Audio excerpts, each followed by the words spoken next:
Hello, and welcome to the inaugural episode of Crushing 1L, a podcast about the epic highs and lows of high school football. Not really. Okay, obviously not. It's even better. It's about crushing your first year of law school and hopefully not being crushed by it. I'm Aaminah. I'm an Ask Responder with LSAT Demon, and I am now also the co-host of this incredible podcast. And I have the distinct pleasure of being an incoming 1L at UCLA Law. Awesome. Yeah, and I'm Abhi. Hey, good to see you folks. I'm a teacher and tutor at LSAT Demon, and I'm an incoming 1L at Penn Law here in Philadelphia. We'll be your hosts, your guides through the trials and tribulations, the highs and lows of this all-important first year of law school. And we are very honored to do so. But yeah, the show is going to chronicle our experience in law school, and along the way, we'll interview a series of law students, lawyers, and other law school graduates, just to kind of give you insight into what you're getting into, what we're getting into, and whether you're prepping for law school or already in the thick of it, you're in the right place. So let's get into it. Absolutely. I think we should probably take a second to introduce ourselves, Aaminah, because there might be some new listeners who haven't interacted with us at LSAT Demon. There might be new people to LSAT Demon who haven't interacted with us either. So do you want to take a second and just kind of talk about a brief, your elevator spiel, where you're from, where you went to school, stuff like that? Oh, goodness, my elevator spiel. This is always my favorite part about being in school for the first day of school, and you have to tell everybody about yourself, and you just freeze, and you have never experienced a single thing in your life. But on that note, so I was born and raised in Los Angeles, and I'm continuing in Los Angeles, obviously being at UCLA, which I'm really excited for. I went to college at California State University, Northridge. I did poli-sci, typical law degree.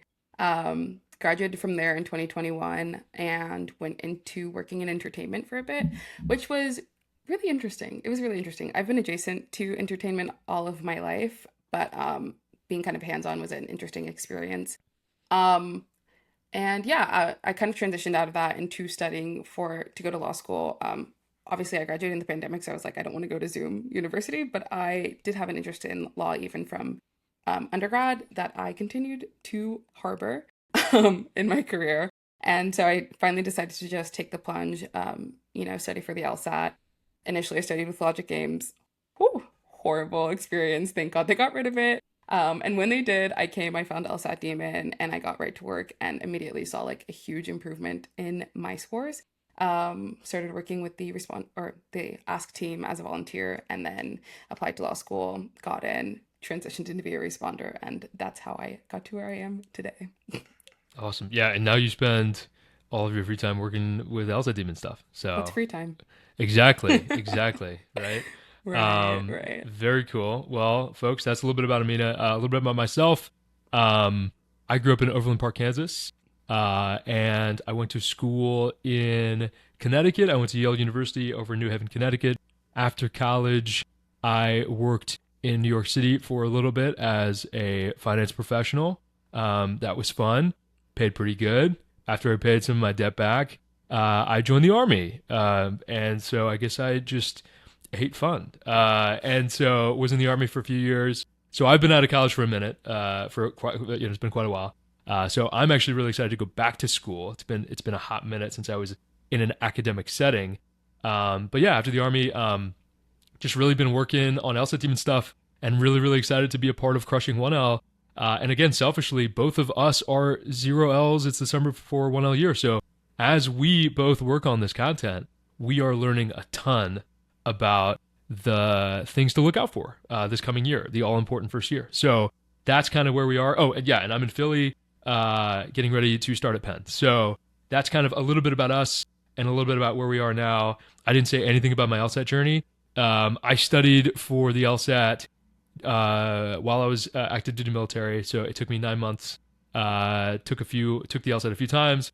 Was really grateful to get a great score, and it made the admissions process and accepting those offers a lot easier with a better score. So yeah, we're both in the same boat there. Really happy with where we're both going to school, and we're both the first in our families to be attending law school. So really, really exciting, and we're really excited to work on Crushing 1L. Absolutely. How has are you moving? Is Yeah. LA's a big place? LA's a big place, so much so that I don't even tell people where I'm actually from when they ask me if they are not from LA. But Yeah, yeah, right. LA is a big place, and I do technically live close enough to UCLA to commute. But But that would you requires want to? going, well, yes, so that requires going on the infamous 405, which, I'm sure even if you're not from LA, you've heard tale of this terrible, terrible freeway, and it is as bad as they say, folks. But yeah, so I am hoping to move. All of that to say, I'm hoping to move. I've been doing apartment hunting for the first time ever in my life, and that has been such an experience. Oh my goodness. Are you interfacing with that at all? Have you been experiencing that? Yeah, so not my first apartment hunt. I've hunted for apartments for several times, but yeah, I just moved to Philly in June, and so I was very lucky that I was able to get the stress of the apartment hunt out of the way, and then I'm going to hopefully have a couple months here to settle in before school starts, which is very very exciting. So anybody listening, if you're on the fence, I would say if you can, if it's possible, move to the town you're going to be going to law school in a bit earlier than you might think, because it turns out the moving process is stressful no matter how many times you've done it. So, how's your first move gone? Oh, well, I mean, it hasn't gone yet, so we'll have to see about that. But Yeah. yeah, for me, it's been interesting. So, you know, I I say this is my first time apartment hunting, but not technically my first time ever moving per se. I did live in DC for a brief stint, but that was like a study abroad student thing. So, yeah, I mean, the most interesting part for me so far has been finding roommates. Um, it's interesting to think I'll be moving in with a person I've never met before, but thankfully, like all the people I've been speaking with, all the people, a lot of them law students, have all seemed super cool, which is exciting for me because it's like even if I don't move in with these people, like it means that I will have a good class. I'll be in a good group of people when I start law school, so that's been exciting. But yeah, it's been really interesting being in all these group me's, Facebook groups, like asking around with my people that I already know who are living here and just trying desperately to find anybody to take me on. But yeah, and then the LA housing market is just its own thing. My goodness. But Yeah, yeah, yeah.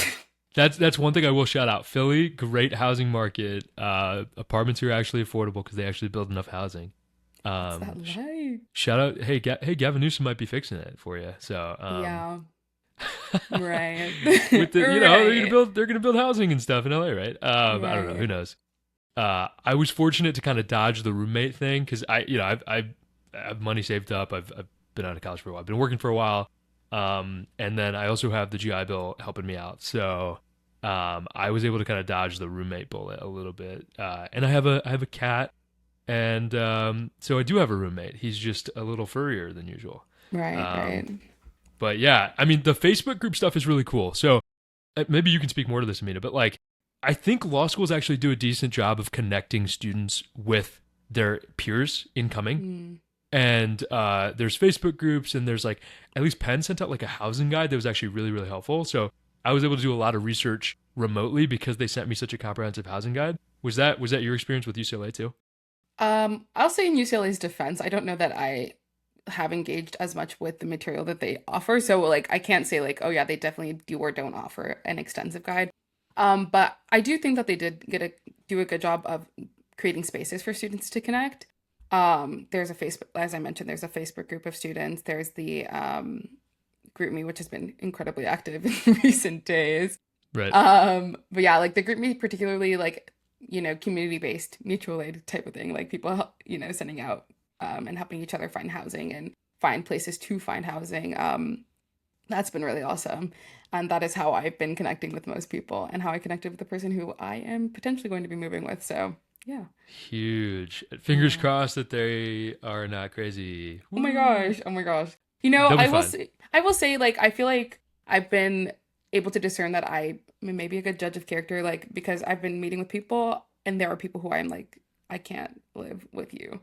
And not because I don't like you, but it's not gonna Well, mesh. living with somebody's a whole different ballgame. Like all of Yeah. a sudden, it's like you would be a good friend, but like you don't do the dishes at the same frequency that I do, and all of a sudden, that's a thing that matters. Yeah. Definitely conversations about dishes have been Oh had. yeah, it's a big deal. Yeah. It's a big deal. Yeah. But yeah. Yeah, that's cool. But overall, process going smoothly? Mm, more Or on that later. I mean, I just applied for my first apartment. I actually sent in the application on Sunday, so we'll have to see what all happens with that. got it. Well, best of luck. But yeah, if it does go through, I think it will have been very smooth because since I am local here, like I do know people who are living here and moving out, in and out of places, so I was able to like connect in that way. That's Yeah. huge. Yeah. And I think like that's gonna I think a lot of listeners are gonna relate to that because if you're going to school near where you live, man, you have a leg up. I Yeah. think. Because I had to kind of relearn or I had to like learn for the first time, like, okay, what are the neighborhoods that law students live in here in Hmm. Philly?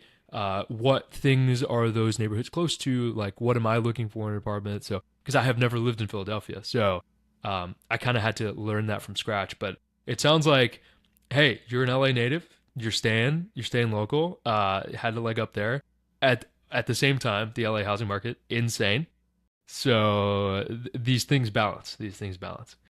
Actually, if I could like pick your brain, Albie, as somebody who has moved around a couple times, I'm taking it. What are the things that you're looking for? You look for an apartment, or things that when you were looking around in this search were important to you? I mean, you Ooh. mentioned like neighborhoods where law school students are currently living. Were there any other things that you were looking at? Yeah, I would say the biggest thing. So I moved to New York after college. That was my first apartment, and then me and my roommates moved another time together, which was great. And then I think I also moved for work one more time maybe, and then in the army I've lived in like 5 states in 4 years. So that's that's it's been wild. The thing I look for in a new place, as somebody who's moved a ton in the last few years, I would optimize your day to day, aka like in simpler terms, reduce the annoyances that you are going to face on the daily. That is my highest priority. So like, where are you going to get your food? Like, you need to eat every day, probably, Mm. unless somebody listening has something, like some other biological way to get energy. Yeah. Most people need to eat every day. You're going to need to go to law school, right? So like your commute, right? Your daily commute, and then your daily necessities. Like, where are you going to work out if you're a gym person? Where are you going to read if you're a bookstore or library person? Where are you going to get groceries? Where are you going to go for walks? Where like what is your actual day to day? And if you can reduce the friction, as much friction as you can for your day to day, that is going to pay so many dividends because if you make something crucial annoying, so like if you compromise on the commute to law school, for instance, or the commute to work, it may not seem like a big deal before you move there, and then the second you start hitting that obstacle every day, you're going to be like, oh man, like so much of my mental and emotional and physical energy is going to encountering this obstacle every day. Or like if you don't live near a place to get food, and like every day it's like a hassle of like, oh geez, I gotta like get on the bus to go to the grocery store, or like I have to ride my bike 25 minutes to go to the grocery store. Like those kinds of day to day things, I would say anybody planning a move, please, for your own sake, like think about those daily obstacles and try to minimize the friction as much as you can. That would be my biggest moving advice.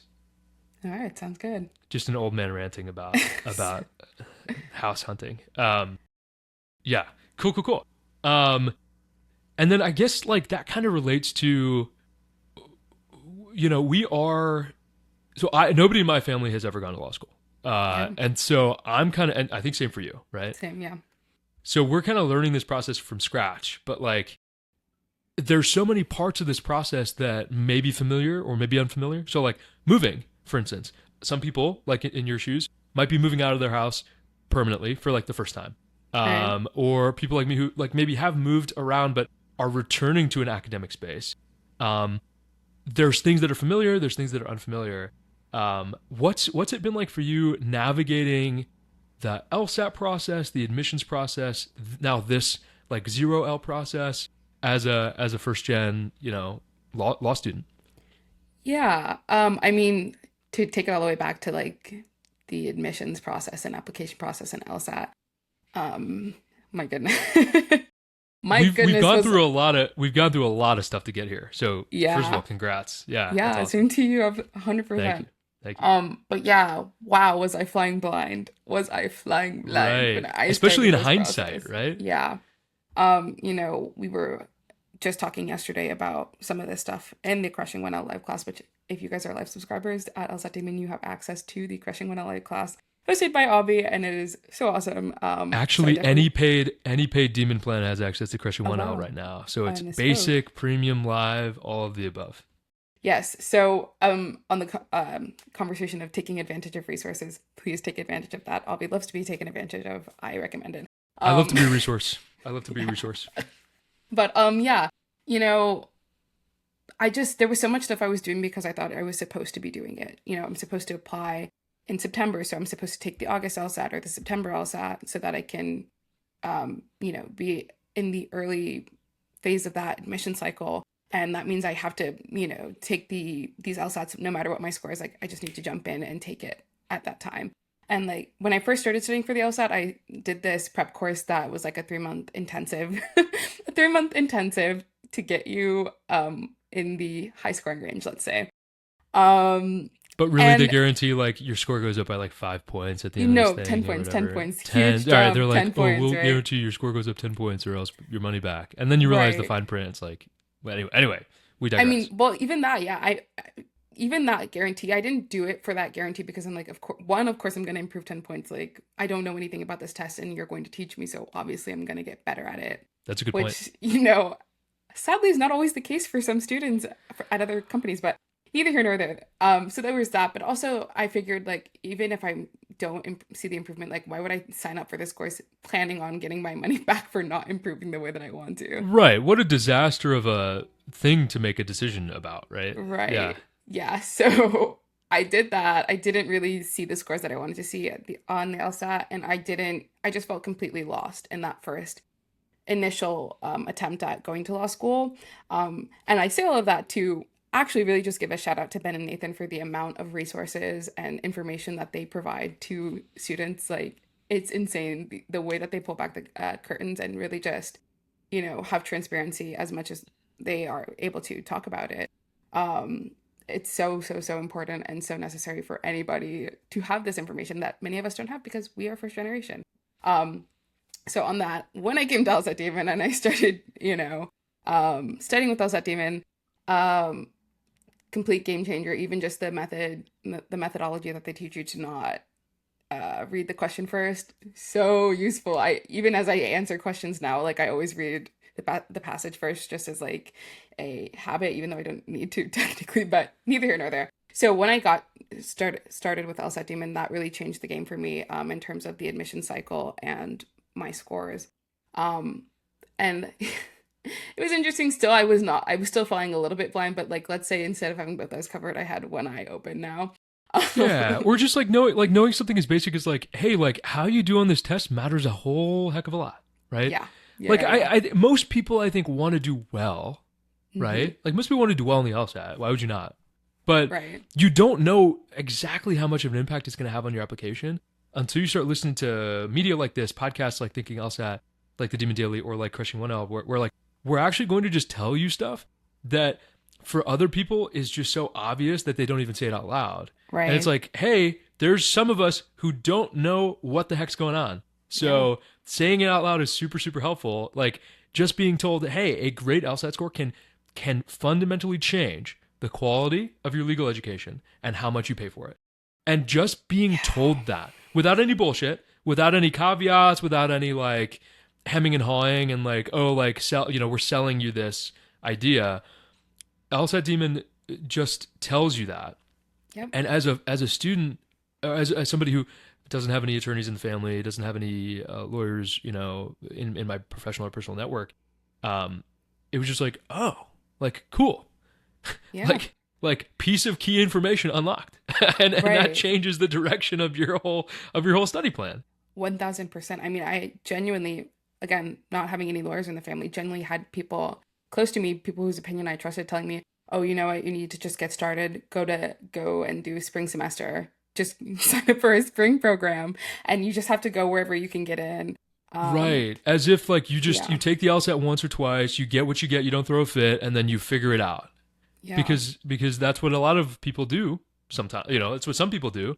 And that's the advice that you kind of ambiently get from the universe. And Hmm. like, wow, what disastrous advice that is. Yeah, and even Yeah. just the expectation that you'll have to pay, like you have to pay.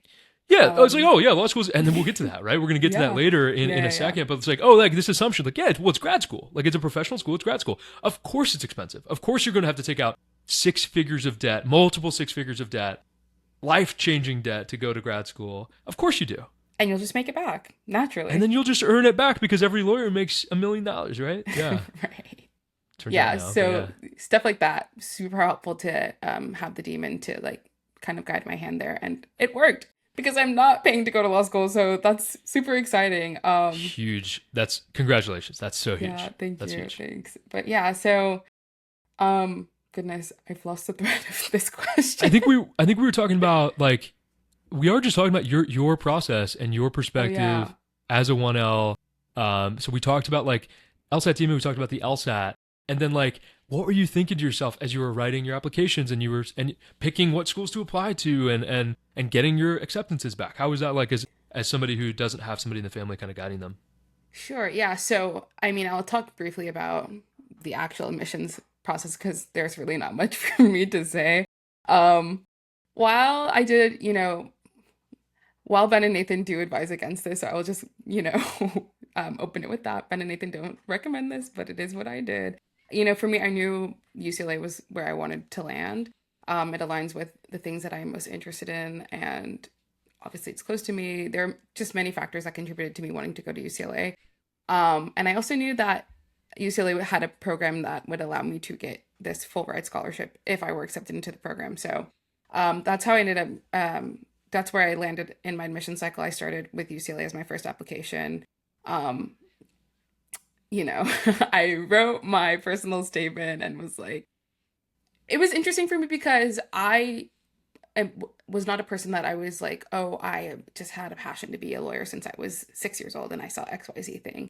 Um, so I had to really sit with myself and think like, what am I going to say to convince these people to let me into their school? And Right. really the through line was honestly from my personal statement to my interviews was really just to be myself and be honest. I can't speak about having this burning desire to go into law. I can't speak about, all these different things that I've done that show that I really am interested in this specific sector of the legal field. But I could speak about why law is interesting to me, what I want to do with it, and why I'm taking the time to pursue this education. So I spoke honestly about that, and I suppose it resonated. Yeah. Yeah. So And that's and yeah, you showed them why you would kick ass at law school, right. right? Yeah, And that's important too. Yeah, that definitely. dude, it's so funny you say like you're not one of those people who like when they were six, like they were, because I'll be honest, I had no idea what a lawyer even did until like after I graduated college, which maybe that's just ignorant on my part, but also it felt like some kids that I went to school with already had a really good idea of like what somebody like a lawyer did Yeah. because they had interacted with lawyers growing up, or they had an aunt or an uncle that was a lawyer, or their father or mother was a lawyer, or they had just been around, even if not a family member, like they had just been around people who knew what lawyers did.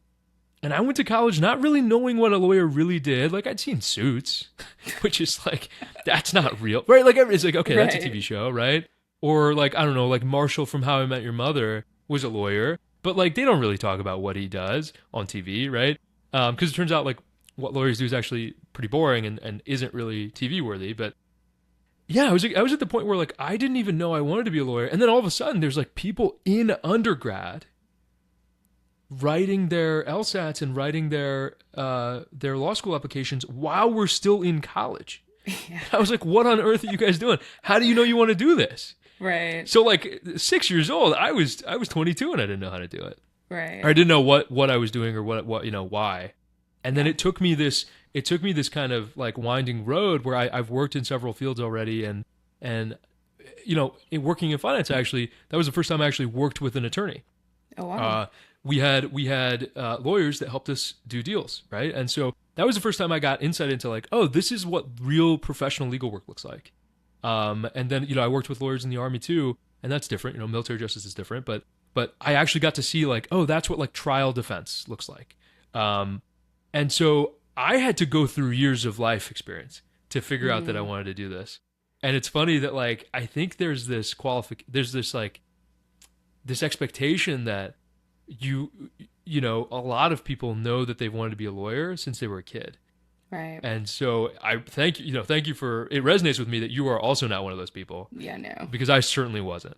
I certainly wasn't. Yeah. Yeah, but so then how, I know you said the first time you worked with an attorney was in finance, but how did you come to law school? Like, what was your journey to the legal field? Yeah, that's a good question. I so it is so I found myself and like all the love to the people that I worked with in finance, but I ended up liking the legal side better. So we worked on bond indentures, which are basically just bond contracts Okay. for the deals that we were working on because I worked essentially trading bonds.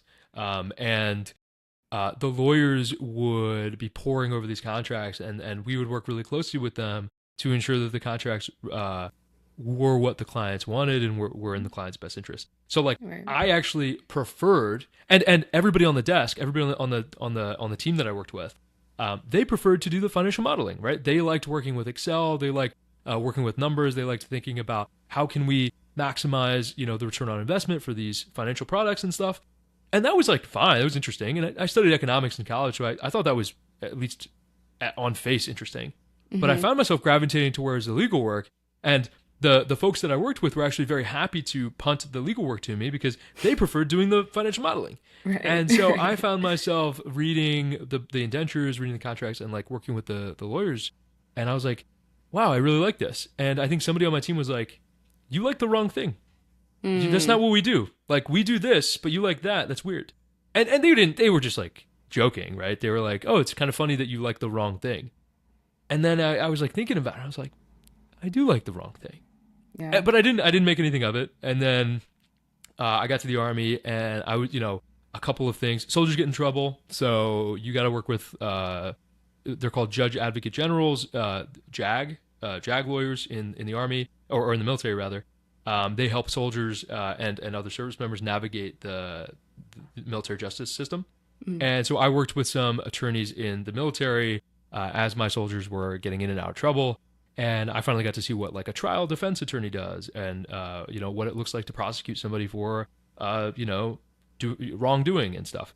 Um, and I was like, again, like having a blast working on that stuff at the expense of like, hey, hey, Abby, like we're gonna go do this field exercise. Are you excited? And I'm like, well, yeah, but like I was really excited working on this like legal problem thing that we were doing, and they're like, that's the wrong thing. And so like that was the second time where I was like, oh, I might actually like this might be the right thing eventually. And right. so that led me to going, okay, um, maybe I would be happy as an attorney. Maybe because I actually enjoy doing the grunt work of the law. So, Wow. um, so that's kind of how I got there. How did you figure it out? Did I figure it out? Did you? Ooh, did I? No, I mean, you know, while I wasn't one of those kids that knew they wanted to go into like the legal field from a young age or even, undergrad or whatever, I am one of those kids that people are like, you like to argue. You're so Sure. confrontational. I'm not confrontational. Anybody who's watching this. But, yeah, Yeah, you like to I mean, it's argue. probably the least confrontational person I know, and I don't mean non-derogatory, Oh, non-derogatory. okay. But yeah, yeah, yeah. So it's like you like to argue, you should be a lawyer. Like you talk a lot, you should be a lawyer. So I think that kind of steered me in the direction of the law. Um, yeah, and then after being in entertainment, we work with entertainment lawyers, obviously. And kind of seeing what they do and feeling like I mean, for me, another reason I chose UCLA is they have the critical race studies program, which super fascinating to me. I did a lot of that sort of thing, or a lot of things that involved that topic throughout high school and undergrad. So for me, I thought there's an intersection here between critical race theory and entertainment, representation, diversity, especially in these days. In these days. So I thought, you know what, like, let me go see what's happening in the worlds of law. Yeah, and words are things that interest me. Law, taking con law as an undergrad and poli sci, that was super interesting to me. Hmm. That was probably some of my most favorite um, subject work, studying those cases and all that stuff. So I think that kind of pointed me in the direction of like maybe you have an interest in law. But again, also to the incredible emphasis of not paying for law school, it was really important for me. Like, since this is not something where I'm like, I'm so driven to be in this field, um, I have plans to be an attorney, but I don't want to have to be a specific type of attorney because I cannot afford to do anything else since I pursued this. So yeah, that's kind of how I landed in law and That's cool. yeah, where I'm going with that. And I think that's going to resonate with people because I think like a lot of people come to this field like from the academic side. It seems like you kind of approach this from the academic side of like Yeah. you're interested in these like kind of like complex problems that society is dealing with. Hmm. And that's a great way to find your footing in the legal profession because lawyers are professional writers. They're professional change makers. Yeah. And if you are passionate about even something that seems like overly academic or whatever, well, I mean, the way to do it practically, I think, is to be an attorney. So you can make change. Yeah. But I think the crucial thing is you gotta make sure that you aren't like saddling yourself with like incredible amounts of debt so that you can actually go do Yeah. the legal work that you want to do. Anyway, Right. we're gonna harp on this, folks. If anybody's tired of hearing us talk about debt, well, one, it's a problem. So sorry. Yeah. But two, like that's kind of the LSAT Demon's whole thing. If you haven't heard, we want you to not pay for law school because we think it's important. It makes you a better attorney if you don't have debt hanging over your head. Yep. Um, cool. Well, that's kind of our like initial thoughts as zero L's that are first gen. Um, do you have anything to, I don't know, like was there any other big blind spot like in this whole process that you felt like Uh, well, one, again, if you're tired of hearing us talk about debt, imagine how tired you will be living with it every day after law school. sad? Yeah, so there's that. But honestly, like randomly, the one huge blind spot that I had um when doing my applications, I don't know what is wrong with me. But I did not realize that your CAS report is a separate fee from like the report fee. So I don't know, again, I don't know if there's anybody like me out there who needs to hear it, but just FYI, your CAS report is like you have to pay for the actual report to be compiled. And then the CAS report fee, you have to pay for it to be sent around. So get the CAS report like before, like, what is it, 4 to 6 weeks before you're applying. I didn't know this. Yeah. I'm just gonna be honest, I didn't know. And I Yeah. actually got it like after I applied, and I applied at the deadline. So imagine I'm applying at the deadline and then I'm buying my CAS report after Yeah. that, and having a breakdown because I'm like, oh my gosh, even if I was good enough to get in now, I'm definitely not because I don't have this stupid piece of paperwork. So thanks LSAC for that. But they did get it lickety split, so Well, that was yeah, good. because it turns out, and like, yeah, to their credit, they can do that really fast. But not to their credit, they're charging you. What is it? It's like a couple $100, Yeah, like 200, like I think it was something like that. 247, 250, Yeah, somewhere in and that. it's a couple $100 to simply just digitally compile your like for the privilege of getting access to the digital database that your materials will eventually be sent through. And then on top of that, for every school you do choose to send to, they'll charge you another $45. Yep. And again, all of this is digital. Yep. So that's a lot of money. And yeah, it's fast. It's fast because it's all computers. Everything's computer. Yeah. Everything's computer. But yeah, like come on, LSAC. Like it doesn't have to be 200 something bucks and then 45 each. Are you kidding me? It's And crazy. then on top of that, some law schools won't give you waiver. Like some law schools charge a fee too. Yep. And so like shout out, anybody listening who's like worried about that. The worst thing they can do is tell you no. So you should ask. Reach out to the Definitely. law schools that you're interested in 100%. applying to and just ask, hey, can I qualify for a fee waiver, please? And they're usually going to have some sort of hoop for you to jump through. Like for me, I had to submit my military, like proof of military service. So I got like veteran waivers at most of the schools I applied to. Other people get like income based, or like, circumstance based waivers and stuff. So folks like just ask them, um, 100%. because that shit adds up. It's if you apply to, say you apply to 10 schools, which we encourage you to apply broadly, say you apply to 10 schools and it's like $45 each, and then another $50 or whatever, that's almost $100 per school times 10. That's $1,000. And Yeah. that's not chump change. No, That's not chump definitely not. change. Yeah, and So I think that's another thing too of just like I think as first generation people as and I'll speak also too as people of color, we tend to experience what is colloquially not colloquially, but what is known to be imposter syndrome, right? So we feel like I mean for me, I feel like sometimes when I don't know things, it's things that are obvious to everybody else. And therefore, out of shame, I just don't ask because I'm like, oh my gosh, like everybody already knows this. So I'm just gonna like fake it till I make it. And like, don't do that. Ask the questions, yeah, you know, ask for the things that you think that you deserve. The worst that they can do is tell you no, but you shouldn't tell yourself no. Yeah, that was another thing in my application process. I tried to just be like, don't tell yourself no, like let other people tell you no. that's so huge. That's Yeah. actually there's an anecdote there where well, first of all, yes, first of all, huge. Like the curse of the foregone conclusion, right? Hmm. Like if you think that something's not even worth asking because everybody already knows it, but you don't, you are cursing yourself with this idea of a foregone conclusion. If it's Yeah. not obvious to you, then it's not obvious to somebody else too, and you might actually help somebody else by asking the question. And that Yep. actually, and we tell that to like students in class too, right? Like, please don't hold questions in. There's no stupid questions, stuff like that. But that kind of reminds me of this like this story or this anecdote, I guess, from the army. Like when we write awards and recommendations, and like when we write nice things about soldiers who have done important or good stuff, there's this tendency at the junior officer level or like the NCO level, like the junior leader level, to Mhm.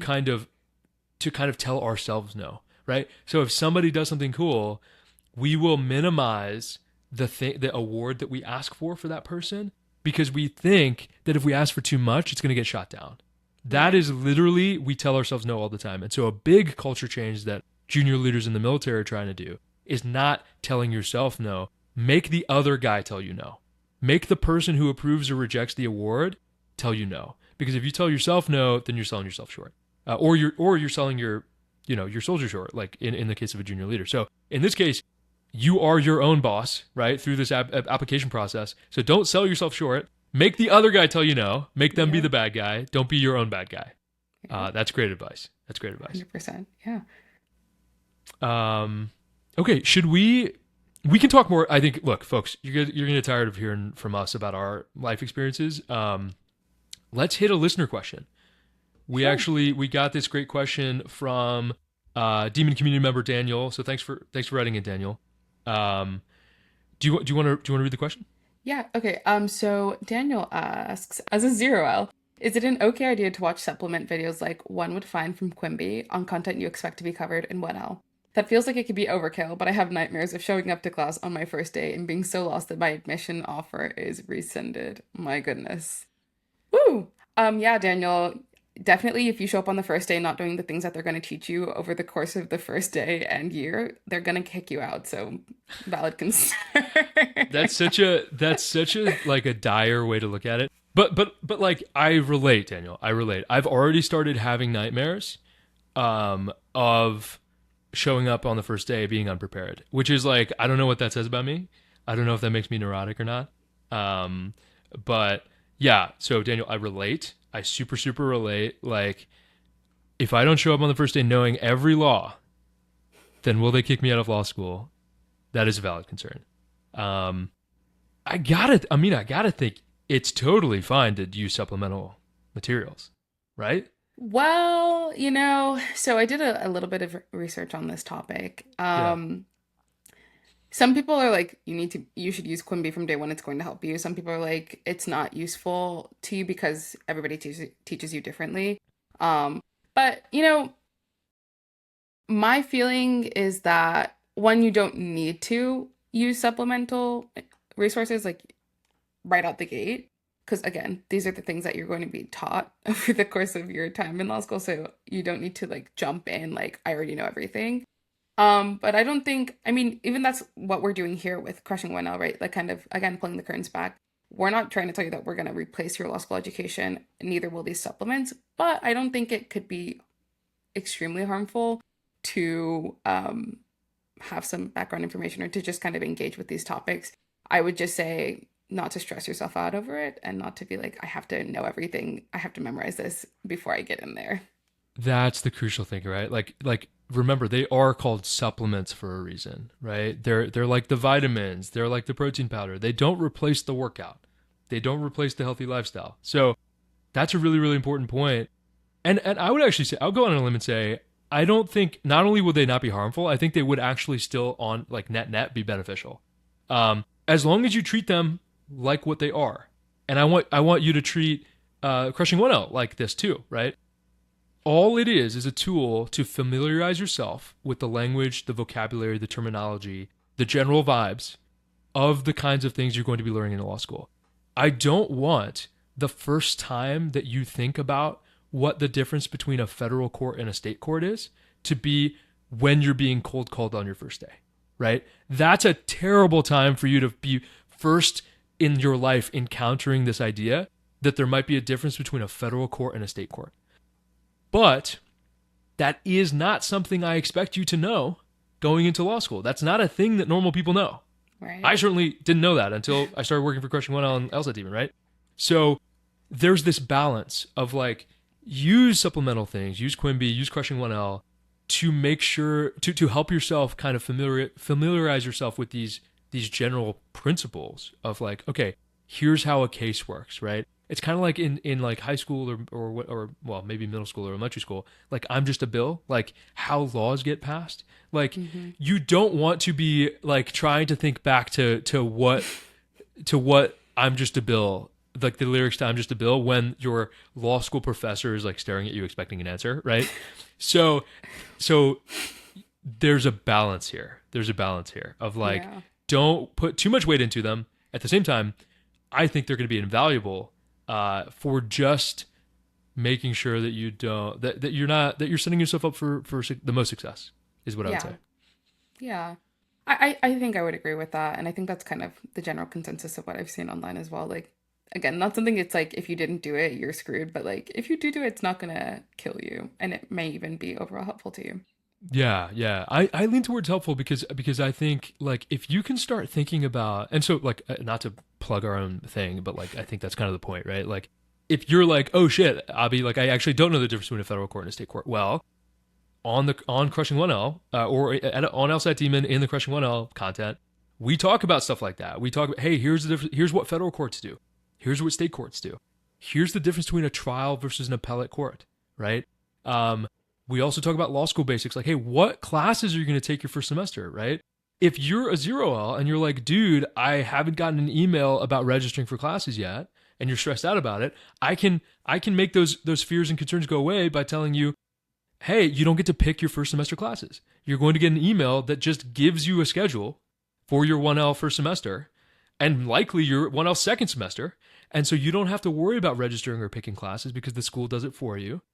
And that's the kind of thing that can make you feel just a little bit more confident for your first semester. But it's also stuff that nobody really knows until you know it. Right.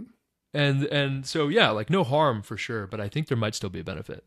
Yeah. Um, Yeah. And I would also say yeah. too, like, remember that, I mean, Daniel, I'm sure you're going through this now, but you also will likely have things to read before you get started on your first day. So don't skip out on those things and engage with that content as well. Like, don't turn to these supplements over the things that you're being prescribed to read for your classes, because there's already so much to do. That's a good point. Yeah, Daniel, just shout out. Like you will get assigned reading that you are expected to have done by before your first day. Yeah. So when you show up for the first day, there's no syllabus day, there's no syllabus week. It's you show up on the first day of class, you walk into contracts or whatever, and your professor kind of is expecting you to have done the 100 pages of reading or whatever that they assigned to you the week or two before. So there again, there's this balance, and I think that's a good point, Amina. Like you can use the supplements, but they won't replace doing the work. They won't replace Yeah. doing the work. So like, please keep up with your with your work that is assigned to you by your real professor, because nobody else is your Right. professor except for your actual real life professor. So do Yeah. whatever they say, but also it's okay to do other stuff too. Yeah. Yeah. And speaking of that, Abby, have you been getting any reading assignments thus far? What's your 0L summer looking like in terms of academic prep? Dude, I don't even know. I think my academic prep is writing Crushing 1L content. I am so grateful because I get to essentially write these like intro units about all the doctrinal courses. So that's been kind of what I'm focusing on.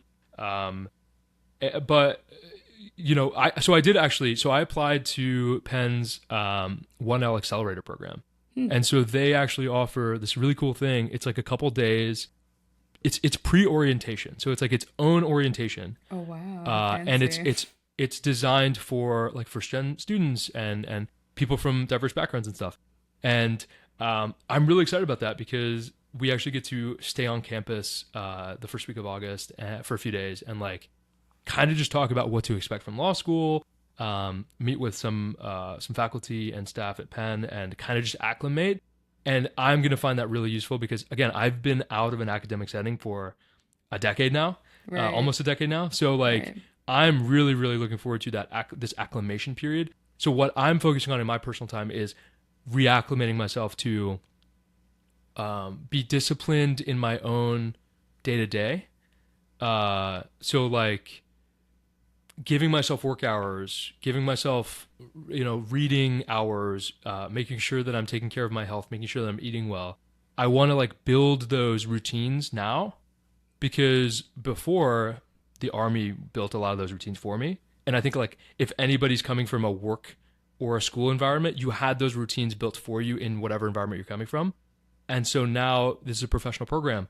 They're not going to build the routine for you. You're going to be expected to manage your own time, come to class when you're supposed to, and then deal with your own shit on your own time. So that's what I've been kind of focusing on, not really academic, but like personally, like just kind of making sure that I am ready, setting myself up for success, time management wise, Yeah. like life routine wise, ahead of this new endeavor that we're embarking on. But are you doing anything to prepare or? Um, yeah, I mean, well, so academically, they did give us some summer reading.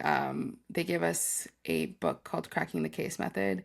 Um, Wow. They yeah, actually assigned, they gave you, or they yeah, recommended, they're this like, read I this book. brought That's it incredible. visual for those of you who are Wow. watching. This is Cracking the Case Method, third edition, very important. They emphasize this many times.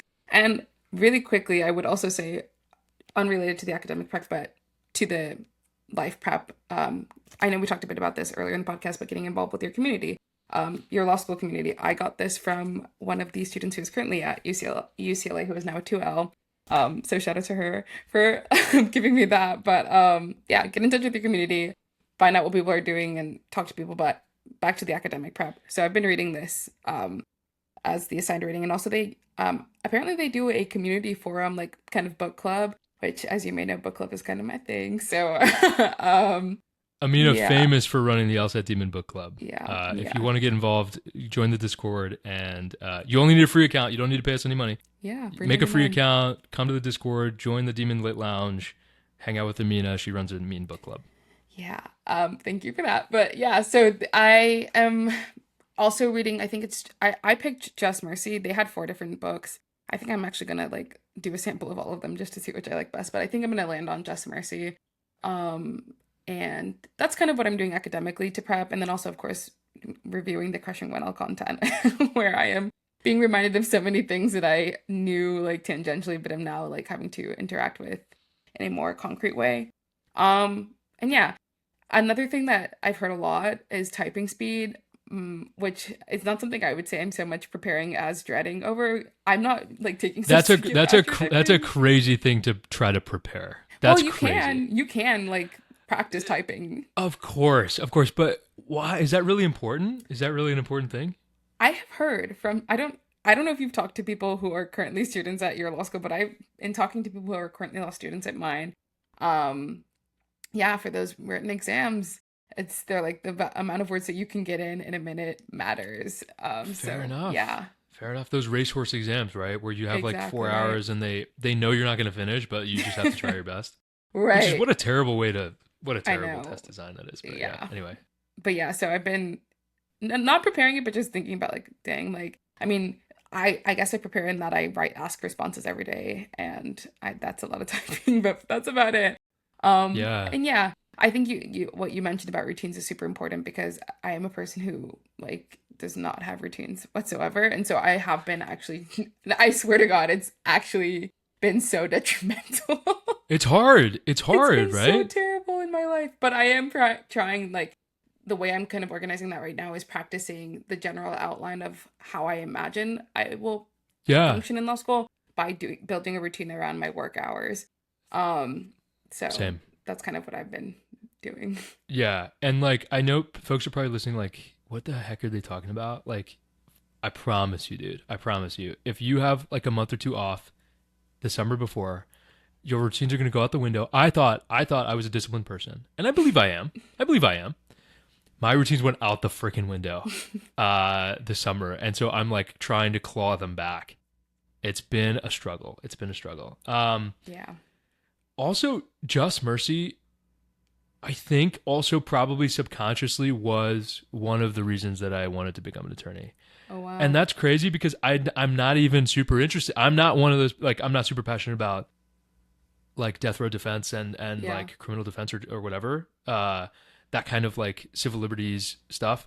And Yeah. some people like are super passionate about it. Like a lot of our team members are super passionate about that kind of defense work, and that's awesome. And it's not that I am anti that, but it wasn't my draw. But Hmm. it's one of those books where you read it and you're like, holy cow, holy cow. Yeah. And then I watched the movie. Like, I think I read it because the movie was coming out later and I had never read it. And then I read it and I was like bawling my eyes out because it's one of those books that Mm. makes you cry. And then you watch Michael B. Jordan just Yeah. be great. Yeah. Uh, you just unlocked, I think, like maybe a hidden, like subconscious thing that led me to this Oh career wow. path. Wow. Yeah. Okay, so I guess I will definitely be reading Just Mercy as my summer reading pick. Dude, 100% 10 out of 10 recommend. Okay. Incredible book. Incredible book. It's got a lot going. There's a lot of stuff in there Yeah, well, yeah. I to saw like the movie. unpack. I saw the Yeah, movie. Yeah. yeah. There's a lot of stuff in there to unpack, but it just I think you walk away from it going, being an attorney, being a lawyer, being a person who represents the legal profession in this country is a really important job, Yeah. and you shouldn't take it lightly. You shouldn't take the oath that we are all working towards taking lightly because it matters. And Right. it's just one of those really like life affirming reads that's just like, hell yeah, dude, this is a career worth pursuing. This is like an important thing to do. Amazing. Yeah, All super right. excited to hear how it goes. Yeah. Super excited to hear how it goes. Maybe that, I don't know. Maybe that'll be a book club read. Well, Just make the book book club read whatever club, you want to book read. club, book club, book club. Right. Yes. So Yeah, maybe I'll just force them to read that for the month of August, and we'll go from there. I love Yeah. that. But yeah, that's what I'm Okay, doing. wow, that was a long answer. Sorry, yeah, Daniel. So like short answer to your long answer to your question, whatever we just said. Short answer, yes, Do it. it's an okay idea, and It's you'll a good probably idea, be but fine. don't feel stop. Don't worry. Nobody's taking your admissions away for not knowing things. Like, Nobody's gonna take your admissions offer away. You're gonna be fine. Don't feel obligated. It's an okay idea. It's an okay idea to read books like the ones Amina just mentioned. yeah. Your school might even recommend them too, and Hmm. that's totally okay. That's great. Awesome. Uh, okay. Do you want to hit this segment maybe in a few minutes, and then we can maybe wrap it up after that because we've been running a little bit long. But um, there's been some talk. So speaking of being a zero L, speaking of being a first gen student, speaking of not paying for law school, Yeah. man, there's been some legislative changes recently Oh that my I think goodness. affect the group of people that might be listening to this podcast. Uh, Right.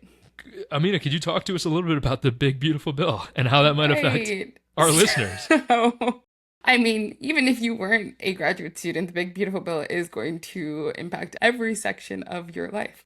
But specifically for us as law students, going into graduate school, there has been a lot of talk about the Big Beautiful Bill and how it is going to take away Grad Plus loans in the year of 2026. So, right there, 20 years right after Grad Plus loans started out in July 1st of 2006.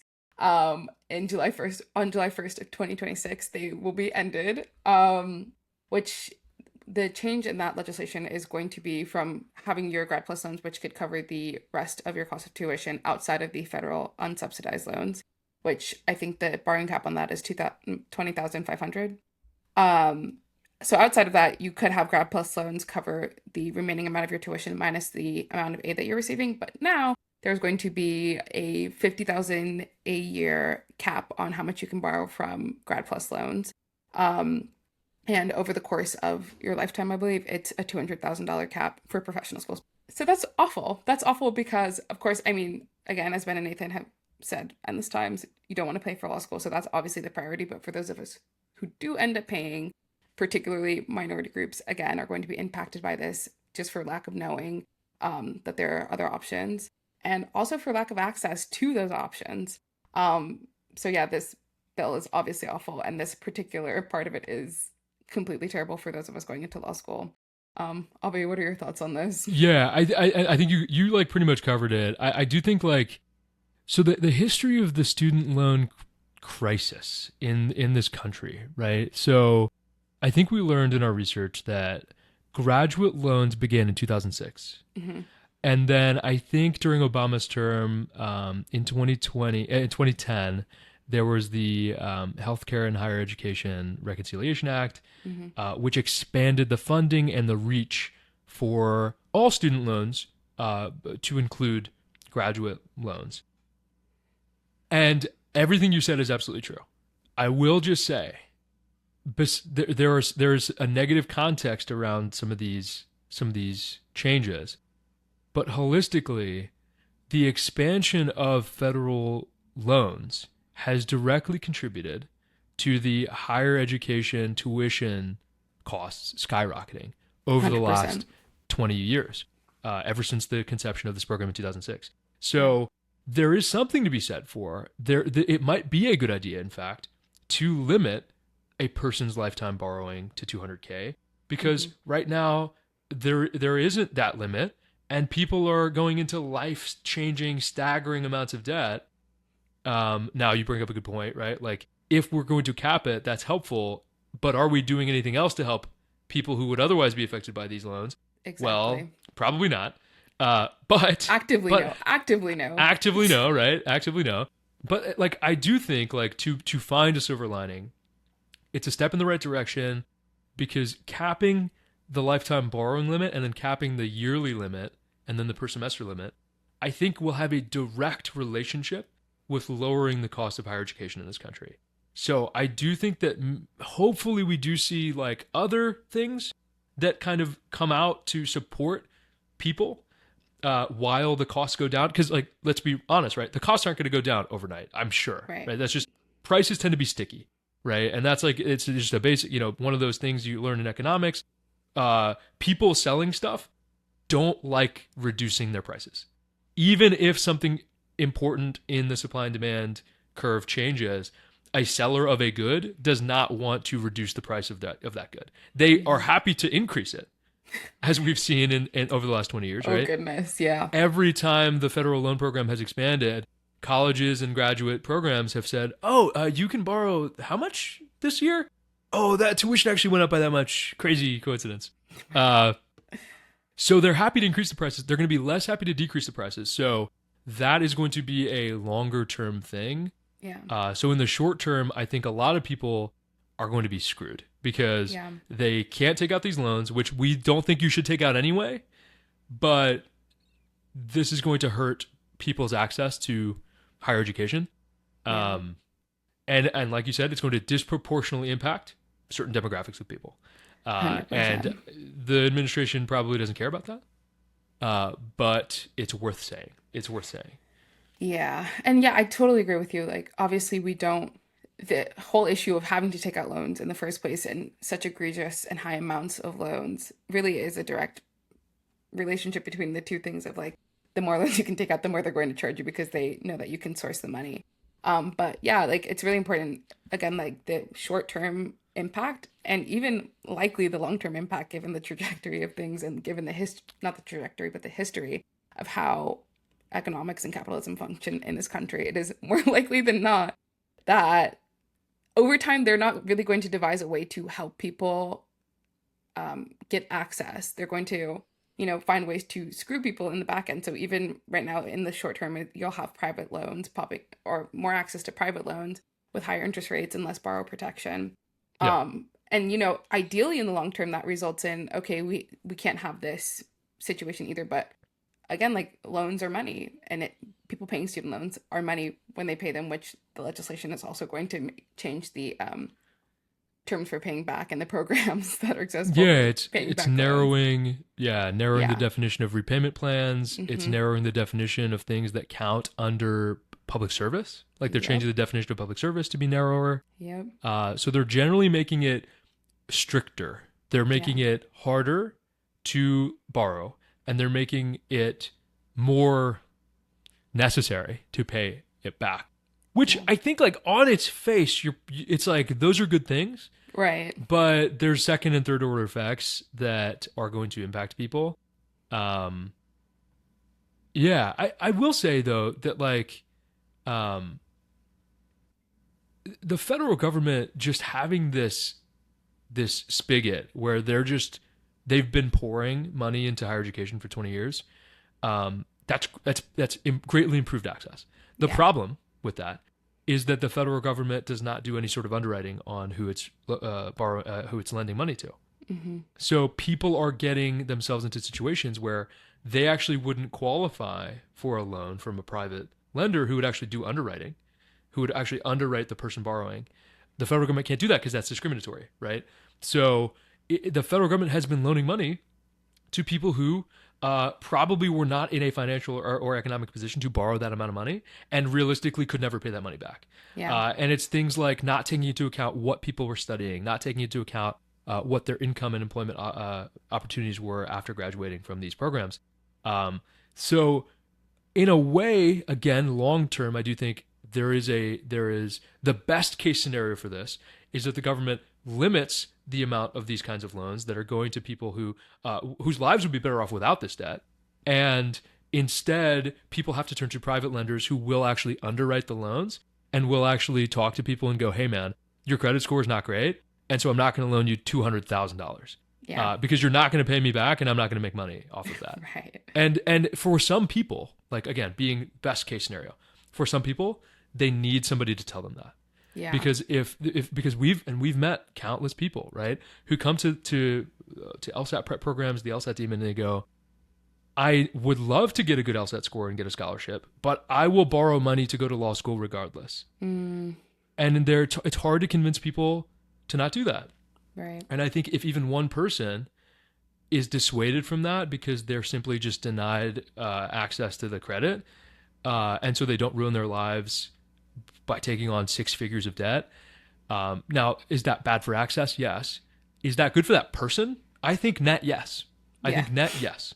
So it's really complicated. This issue is really complicated. Incredibly so. Yeah. And I don't mean to be so pessimistic. I have the disposition that despite the overarching or apparent concerns of these kinds of policies, like there's an obvious underlying reason behind them. But beyond all of that, again, like our position is really that you should not be paying for law school loans availability of loans or not. We want you to do the best on the LSAT, get scholarships because that's the game we're playing. Get scholarships and 100%. get money to go to law school. Yeah. Yeah. And intentions matter, right? Like this administration's intentions are certainly not altruistic. Right. But at the same time, people might think that when these programs were implemented in the early 2000s and 2010s, the intentions were altruistic and the outcomes still weren't great. So Definitely. so I think, and this is really important, right? As future legal professionals and as future thinkers in policy, maybe we have listeners, I'm sure, that are going to end up being policymakers after they graduate law school. Yeah. Folks, you have to be able to think about both things, Yeah. the politics of it, the intention of it, versus the actual policy impact on people. And sometimes those things line up, sometimes they don't, and sometimes they're freaking complicated, like this one is. Right. So yeah, and of course we are in no way qualified to talk about high level higher ed policy, but Doesn't in a that way make us we the are best people to talk about it? Just exactly. that's Yeah, what a we're not podcast is for. we're not qualified to talk about pretty much damn near anything on earth, and here we are talking about Here stuff. we are. So Yeah. cool. Do you have any closing kind of thoughts? So we covered Closing a lot today. thoughts. Yeah. Closing thoughts. We've introduced ourselves. We've talked about our journey here. We've talked about um, getting ready for 1L. We've talked about the debt crisis, which is Yeah. which is Like, a little just heavy. It's a light little stuff, heavy of light a stuff. thing. No, Yeah. but yeah, I guess I would close again, like re-emphasizing the point because it's, our guiding principle here. And even just like, I don't work for LSAT Demon because I'm like, I want to parrot their talking points. Like, I work for LSAT Demon because I believe in what Ben and Nathan are doing. I believe in what we as a team do every day, like doing the work to help you and help us not have to pay for law school. So that is really the overall message. Like, don't pay for law school. Get your all set up. Be dedicated to that. Understand that you Yeah. can do it if that's what you want to do. And yeah, so LSAT Demon is, is and continues to be the resource to help you through that process. And then again, on the point of accessibility, we are here now as one incoming 1Ls to help you crush it. And we have all this content. Abhi has been doing an amazing job working with an incredible team of, current law students, current attorneys, and himself, and us, incoming law students as well, to, yeah, again, pull the curtain back. I'm saying that a lot this episode, but to, give you the insider look at what it is going to be like in your first year. Like, for instance, something like the Blue Book. I hear Blue Book, I think of the Kelly Blue Book, and I don't Yeah. even Fair like press for your cars. car, right? Yeah. But no, in law school is something different, and we are going to talk about that in Crushing 1L content. Yeah. So definitely Yeah. check it out. Yeah, I think that's a great place to close. Just kind of reminding people like, so Aaminah is not a corporate shill for LSAT Demon. I am a corporate shill for LSAT Demon. So to be clear, I will just parrot company policy, regardless of whether I believe it in or not. No, that's just kidding. I think everybody that works on the team, we're all educators first. We're all educators first, and we're all really passionate about helping people navigate this complicated process. And so that's why I think like Crushing 1L in a lot of ways is a very natural extension of that. Like we want to help people through the LSAT, and we also want to help people get ready for law school. So we really do believe that borrowing money is just not the best way to do it, and it's simply just not optimal. And and I just want to add this last thing because I know we just talked about like the debt crisis and stuff.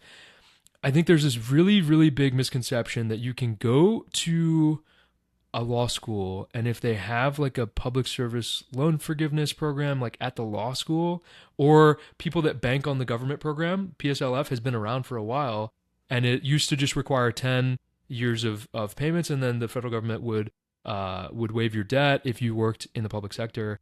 Like watching federal policy about PSLF change and it's been unchanged for nearly 20 years. So I just want to warn you, like, even if you're one of those people that's like, I hear you guys, I'm gonna try my best, but I'm still going to go and I'll borrow if I need to, and I'll figure it out, and I'll rely on a government program if I need to, I'll rely on a school program if I need to. I just want you to think twice because stuff can change, and we're Yeah. seeing literally live stuff change in front of our eyes that has not changed for 20 years. So the best thing you can do is to just make sure you're setting yourself up for the most success, and that's just trying to get the best legal education you can for the least amount of money. And beyond that, you do want to crush your first year. Because that matters too, and we'll talk. We'll have people on the podcast. We'll talk more about employment, and we'll talk about legal career paths and stuff. But that matters too because once you're already in the seat, you're locked in for your summer Yeah. 0L. You have to start thinking about okay, how can I crush this first year, and then get a good job, and then all this stuff. So we're gonna be here. We're gonna help you through that. So that's kind of my last thing too. What is the Blue Book, Aaminah? Do you know? So the Blue Book, from my preliminary research in the Crushing 1L content specifically and exclusively, the Blue Book is basically what's the word I'm looking for? A manual, a citation manual a manual on how to write legal citations. So there's, I don't know if, Pretty much. for those of you listening, if you've ever looked at like a case, but like there's a whole structure on how legal citations are formulated, how abbreviations are done, how Mm-hmm. like how you list information so that you can find where your citations are pulled from. And the Blue Book goes over all of that. So that's what that is, and we go over that in Crushing 1L. Yeah. And Yeah. and I think you hit upon the most important thing about the Blue Book, which is like, and if you're hearing us thinking like talking about citations, and then if you go to Crushing 1L, and if you go to the legal writing the legal writing unit, and you do a couple of like the Blue Book questions, you're gonna be like, why do I care that this period is italicized? Mm. And there's two things, right? The Blue Book, first and foremost, is a roadmap for where you got your citations from. And that's so important, especially in modern legal practice, because people be using AI and making shit up. My So God. so like it's so important to properly cite your work, because it's important that people can read your analysis, see where you got a piece of information from, or see what you're citing, be able to, and then it's appropriately and accurately cited, so that they're able to go to that appropriate resource, find the citation, and confirm that what you're quoting or what you're citing is actually true. That's important. That's super important. But two, it also just shows attention to detail. And ultimately, being a lawyer is all about being really concerned with detail, because details can be the things that keep people from having their freedoms and their liberties restricted, and or losing tremendous amounts of money, or from having their life impacted in really important ways. So again, folks, this matters. Like, congratulations to you, the listener, for embarking on this journey. You're going to do an amazing job as an attorney. But please, like, just remember, like, take this shit seriously. What we are going to do together as peers, as legal professionals, that stuff matters. And so the attention to detail in how we do it matters too. So that's kind of what the story is behind why citations are important, why the Blue Book's important. If you want to learn more about that, go to lsatdemon.com/skills, or you can go to lsat.link/skill, /1L, actually, /1L, sorry. lsat.link/1L, to check out the stuff that we're putting out there. But yeah, I don't know. I think that's all I got. So you wanna take us out, Aaminah? Yeah. Yeah. Thanks for listening. And yeah, send us questions. Daniel, we want to know if you do end up using these supplements. How does that go for you? And if we end up using them, we'll be sure to talk about it on a future episode. But yeah, thanks for listening, and we will see you next week. Yeah, and just want to say, if you enjoyed the episode, subscribe, leave a review, share this with somebody else in your life that might be thinking about law school. If you have a question, you can write into the podcast at podcast@crushing1l.com. That's podcast@crushing1l.com. Or you could just go to the website, crushing1l.com. There'll be a type form there that you can submit your listener questions to. But it's been a blast. Thanks, as always, Aaminah, for joining me. I'm Abhi, and this is Aaminah, and we'll see you next time. Until then, keep crushing it. Adios. Take care.